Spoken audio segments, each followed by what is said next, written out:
What's up, guys and gals, and welcome back to the Nerd Castle. Today in the world of indie games, we're going to be taking yet another look at the Dungeon Beneath.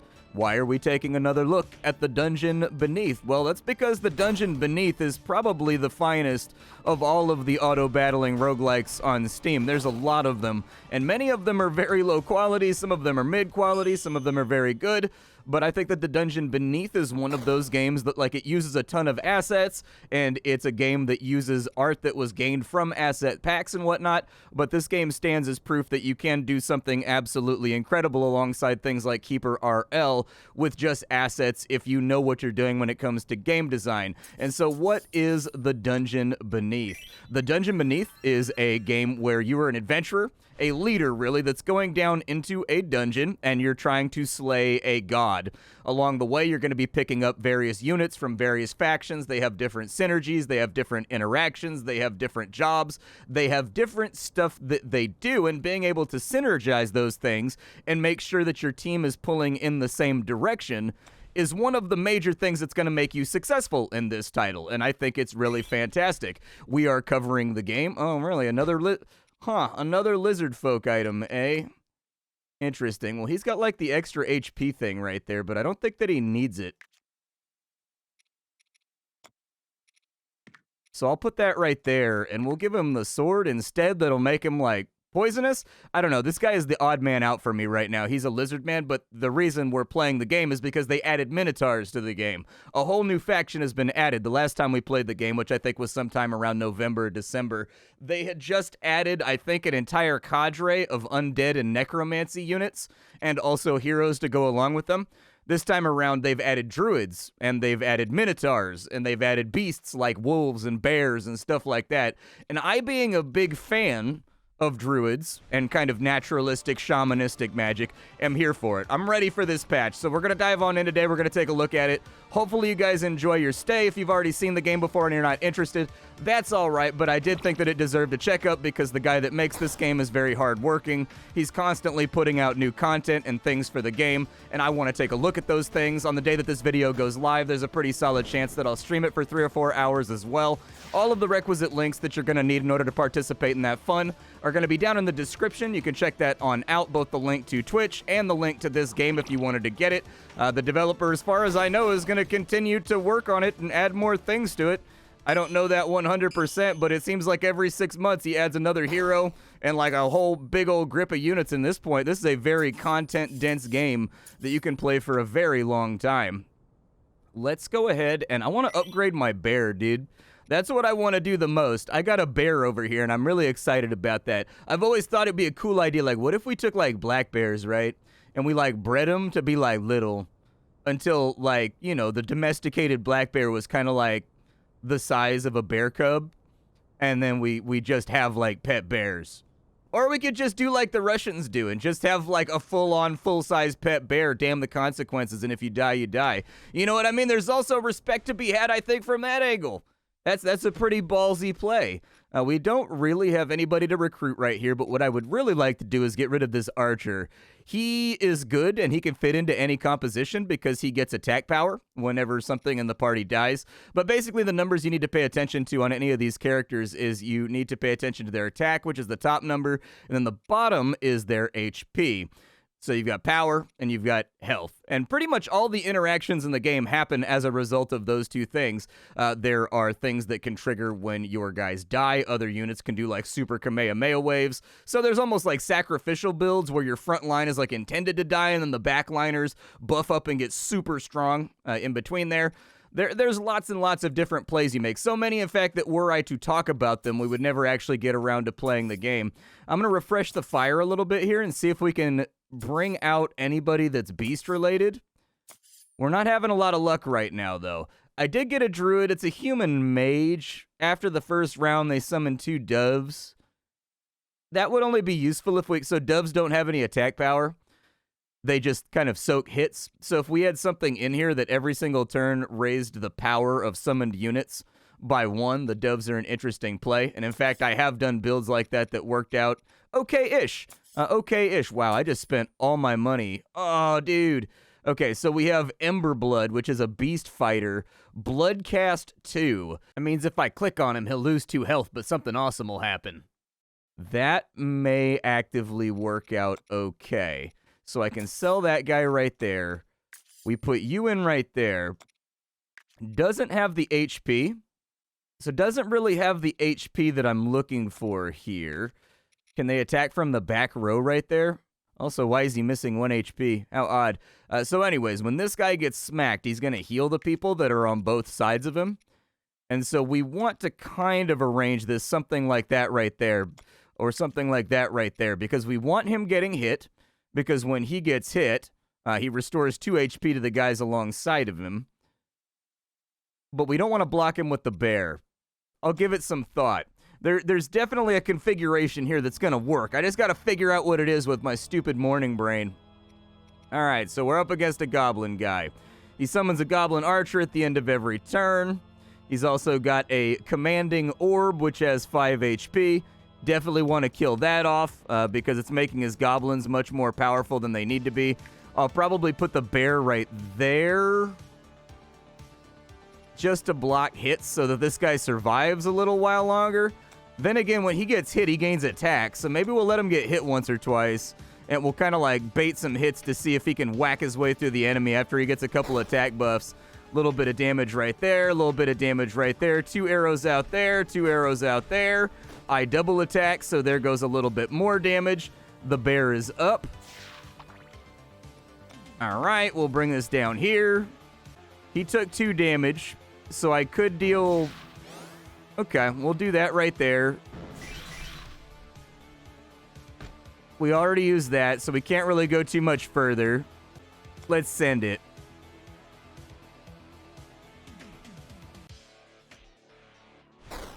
Like, I think we're probably largely good here. We've only got to put, like, a little bit more damage on this guy, and then we're up and out of here. So... my suggestion would be that even if we take a little smacky-doos, he'll be able to soak the damage right there. We should act first because we're very fast. That's one of kind of like the iconic things about the Beast faction, is that they act very quickly. So your speed stat determines where you're at in the overall initiative roll. And we're very, very quick by comparison to most armies, which means we usually have the advantage of attacking first and being able to count on what's going to happen first. And in fact, there it is right there. Now, we kept all of our units alive. One of the big hooks to this game is that any unit that dies in combat, it will come back for the next combat. However, the downside to that is every single fight gives you XP potions. Every single unit in this game has multiple tiers. They get stronger, they get more HP, they get more speed, they get more attack, they get better abilities. Every single one of these guys also has 3 slots next to their portrait that you can see, where you can slot in items that will increase your stats and make them interact in interesting ways with other units as well. And then, of course, there's also relics up at the top, which are Slay the Spire style items that also increase the amount of interactions you can have between all of your characters. So as you can see, there's a lot of really interesting build ideas right here that you can play around with. And this always struck me as being the kind of game that people that are into Monster Train or Slay the Spire or any of those games right there, or like, you know, The Binding of Isaac, people that really like staring at permutations and combinations of items to find the best, most efficient thing to play with and come up with killer builds on the fly are definitely going to enjoy this game a lot. It's a really cool title. I would like to go, so we've only got 2 XP right there. The logical person to put it on would be the bear. I'm hoping that his attack goes up. His attack did not go up. Okay. I was hoping it would. Oh, but he's got glowing yellow eyes right now. He did get 2 more HP. So, I mean, honestly, I can just use him as like a barricade. We got 8 gold out of there. We did get a health potion. I don't really have anything that I can use that for, so I'll just sell it. And then it looks like we've got an artifact. So your archers attack twice. That's a very, very, very strong elf and a very, very strong lizard man item right there. Very strong for both. We've also got a soul vessel. That's for people that are playing around with necromancy. Allied mages are never exhausted, so if you move a character's rank or file in this game, they're exhausted for 1 turn. It means that you can't use them for anything else. They won't attack. They can just sit there and get hit in the face. It'd be nice if you're doing a mage build. We've also got the first time an ally takes damage, give them a shield. When an ally is summoned, give them +2 power. So that's going to be 100% required for that build that I talked about earlier with the doves. You're going to want the Fey Sorcery Rod pretty early on. Still nothing here that's super exciting to me, and I'm willing to burn through my money to find something that makes me happy. So we've got the Taurian Scripture. That would give everybody +1 HP. I think that's a strong play. Staff of the Flame is nice too because it nukes a random enemy for 5 damage at the beginning of the fight. And most things in this game do not have 5 HP. So that means that basically you get to kill one guy on the board at the beginning of each fight. I'll go with the HP though. The HP feels worthwhile. So it should be allied beasts and lizard folk all get +1 HP. And in fact, they all did. Good. Just making sure that the bonuses apply because this is new content and sometimes little bugs sneak through that you can't predict. We've got the underneath now. We're on the 2nd level. Let's go talk to the witchy lady. We'll see what she's got going on other than a fancy hat. Potions. Potions for the weary traveler. Potion of versatility, so this changes a fighter into a multi-class. Yes, everybody's got a class as well, and it's usually fighter, mage, and archer. And only certain classes can use certain items. These potions right here, they make it so that you can equip any item from any class, which opens up even more builds. So as you can see, this game gets pretty wild and crazy with the amount of things that you can play around with and what you can accomplish. Now we're going up against the Argent Fang. Argent? I don't know if that G is soft or hard. It's one of those words I've seen like a million billion times in RPGs, but nobody ever says out loud. It's not a word that comes up in conversation, so I never know what to do with it. We got zombies over here. Honestly, I think center lane plays are what we're down for here. Let's go ahead and open strong, too, with the extra damage. And we'll open strong with the heal to make him feel better after he gets his damage. And then we'll just send it.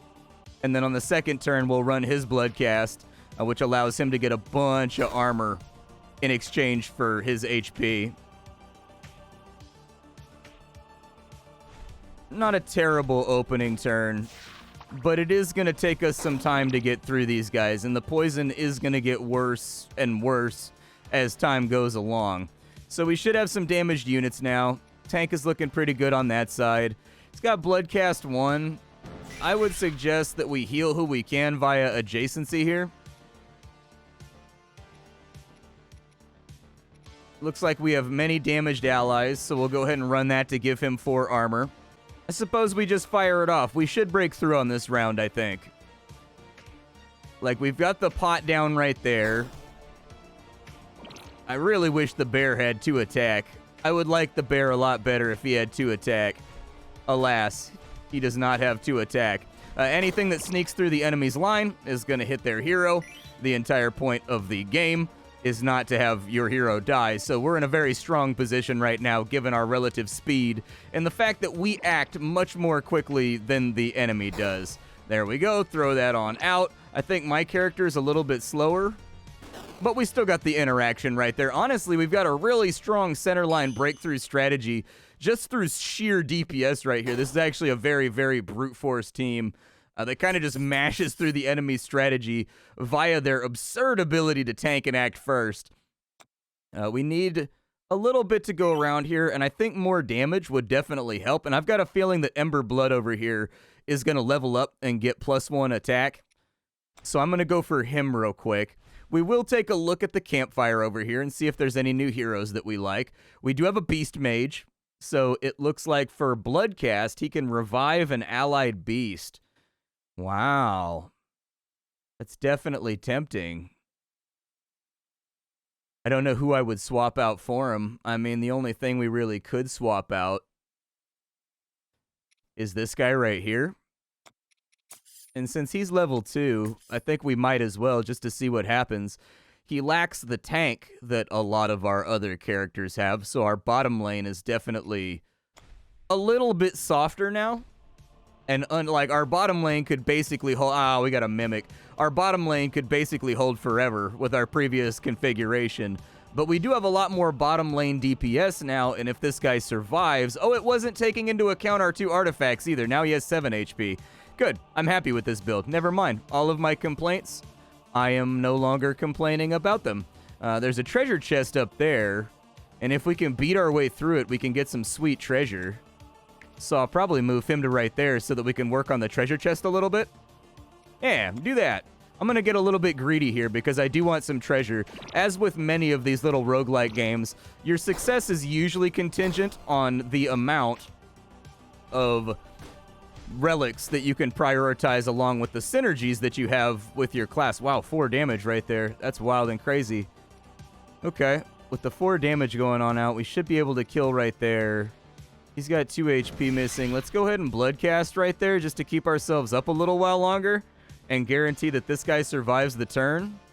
We don't need him to survive because we have bloodcast reses that we can throw out there, but I think it'll be okay. This Mimic does have a lot more HP than I thought. Oh, never mind. We're going to have to run it either way.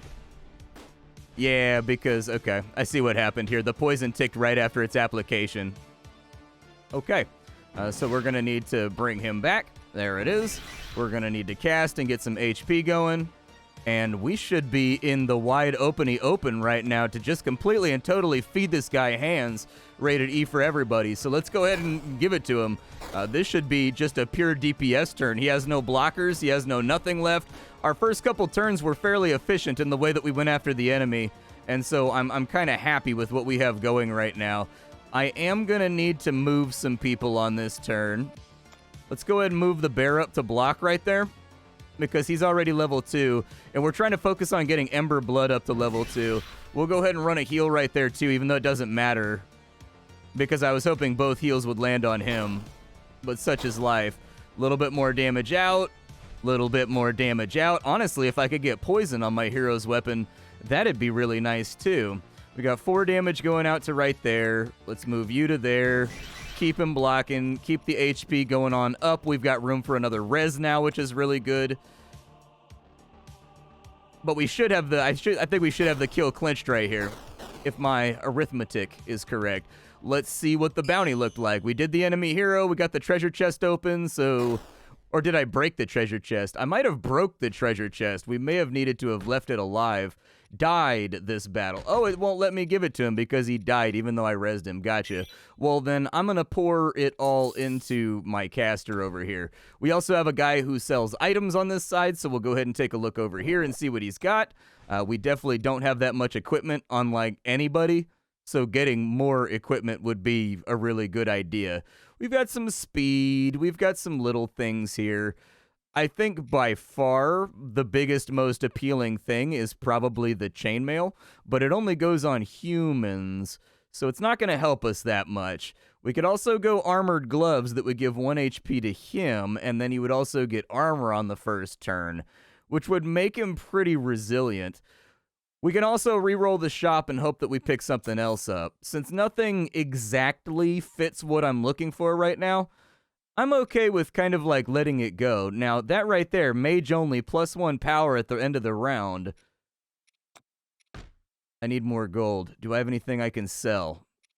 I don't have anything I can sell, so that's out. We could make our bear very speedy if we wanted to. I would say that we're clinching a lot of kills on our main character due to the fact that she double casts. So I got her a ring that makes it so that whenever she kills an enemy, 1 damage gets spread around to a different random enemy. It's not great, but like I feel like we can fiddle around with it and see what we can do. We've got a slime and then move. Okay, slime and move. Let's go ahead and we'll set up center lane right here and break through. We've also got a lost adventurer right there. Sometimes your fights will have optional objectives like protect the lost adventurer, and that's exactly what we're going to do here. When he kills an enemy, all right, looks good. I think I'm okay with this configuration. I feel like we're going to break through very, very rapidly, and so we don't have that many things to worry about here.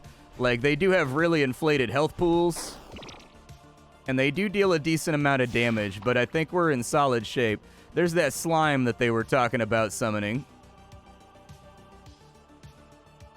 I think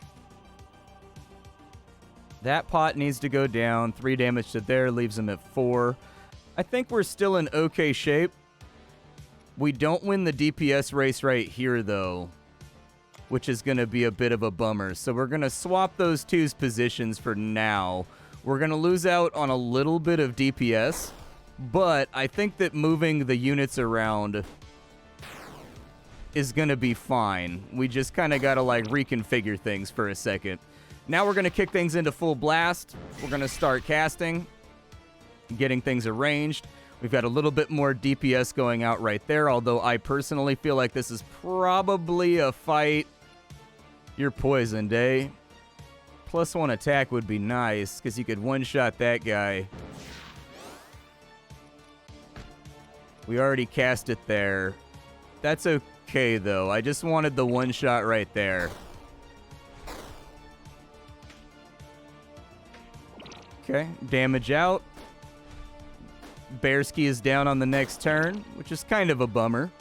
Don't want Bearski to be down on the next turn. Oh yeah, Bear's special ability, he heals. I forgot about that. Bear heals whenever he's at 2 HP. So as long as he doesn't take more than like 2 damage, he should be fine. He's going to take 3 damage and a poison right there, but the fight is over right here anyways, so I think we're in good shape.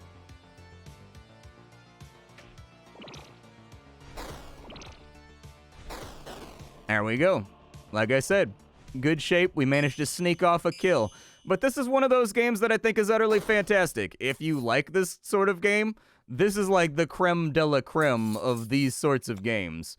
Like, you're kind of cheating yourself if you don't have it in your inventory already. And I'm guessing most people don't, because the game seems to only have like 500 reviews after all these years of being live on Steam. But it's a very good game with an absolute banger of a soundtrack, a huge amount of item interactions.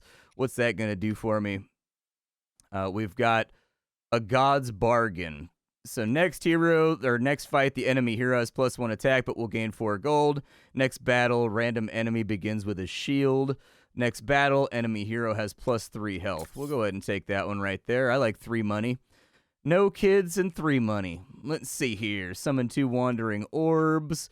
Targets the lowest health enemy. We'll go with the pack leader, I guess. I think is the next pull. But I can't really sing this game's praises high enough. This is a really, utterly fantastic title that I think deserves a place on every single person's roster that enjoys indie games. Like, I don't really know how to put it much better than that. This is one of those titles that, like, go play it. It's rad. It's a lot of fun. It's highly addictive. It's simple, and yet there's enough room for, like, build making that it will 100% keep you awake late into the dead of night, being like, well, I can do one more run. It's only been like a 30-minute run. I can do another one. Corrupted Altar fired off a blast right there. Is it going to move, or is it only going to shoot at me? It's only going to shoot at me. Beautiful. Let's go ahead and we'll heal who we can heal right here. I don't know if it's going to work out too great. Top lane is looking a little bit wispy and weak right now, which has me a bit worried, but we should blast through center lane no problem. And then from there, maybe rearrange where I can. He gets hit no matter what, because this guy targets lowest HP. So no matter what I do here, he gets smacked. The question is, do we take damage on our hero? Do we lose DPS right here? Let's lose DPS right there, I guess. We'll rearrange a little bit. These Yetis, or whatever they are, they're pretty chonked out. They've got a lot of HP, and they hit really hard, too, which is going to make this complicated as time goes along. Big hit right there. Understood. Corrupted Altar, could you stop shooting at me, please? Oh, well, I didn't mean like that. I mean, he's kind of dead on this turn anyways. Yeah, just keep blocking and we'll just send it as it stands. Like, normally I would try to avoid this and I would move a character out of the way to avoid that damage. But with where the fight is sitting at, I actually think that concerted DPS is the play here.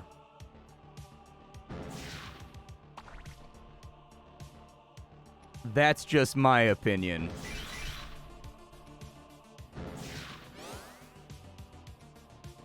This may be a gambit that backfires, but I've decided to be very aggressive right here.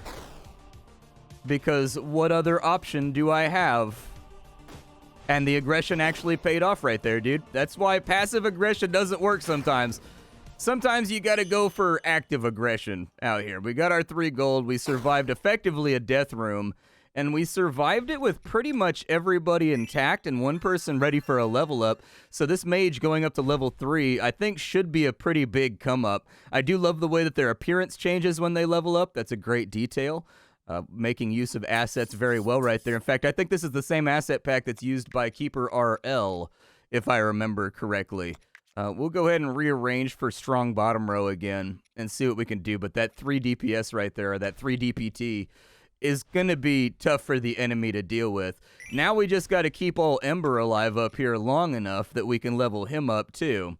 We got Noble Plate for a human. Nobody can really wear it except for our hero. So I guess I'll slap it on my hero. It's not that interesting of an item. What I'm really doing here is I'm just carrying it around until I get to a shop and I can sell it, and I need that extra 1 gold. We can sell it whenever we want. We could sell it right now, but I'll hold on to it. 1 HP is 1 HP. If we could put it on somebody that had like 1 HP and dies very easily, I would like it better, but not the way that it went. I actually probably should have opened strong here by buffing him and then running the double heal sort of scam play that I have going on. It seems to be working really well for me. Zombies, their gimmick is that you got to kill them twice, in case you were wondering. Zombies are a headache that must be slain twice. So you kill them, their head falls off, you got to kill them again. But we're kind of out of time for the day. My name is Splattercat. I sift through the pile to find what's worthwhile in the world of indie games every single day so that you don't have to. Today up on the chopping block, we are fooling around with a title called The Dungeon Beneath, which is one of my longtime favorites. I highly recommend it to anyone that's a fan of roguelikes, anyone that's a fan of permutation combination gameplay where you're looking for synergies and things that sync into one another in order to make your party stronger and behave in a way that makes you more effective. This is definitely that game to a T. It's a very, very good game. I will catch you all tomorrow with something hot and fresh off the Indie Skillet. Thank you for joining me for this little checkup, and I will catch you all later. Bye, folks.